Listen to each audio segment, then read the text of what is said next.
然后这个振动器和这个旋盖器是默认是打开的。现在显示的状态就是它这个开启的状态。This on is the factory mode.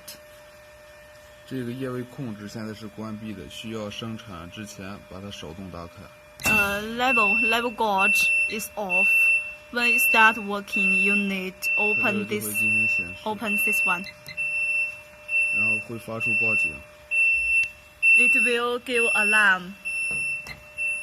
因为咱现在是录视频，所以把它关掉。Because in the tank there isn't enough water inside, so it give alarm. 正常工作的时候，它这个打开之后就不需要再操作跟关闭，它会自动就是开启关闭。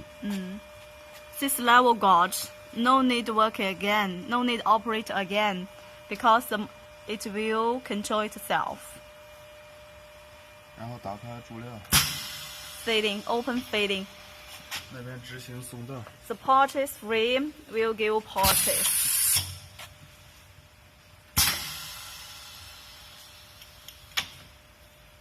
然后再开启始动。And then start.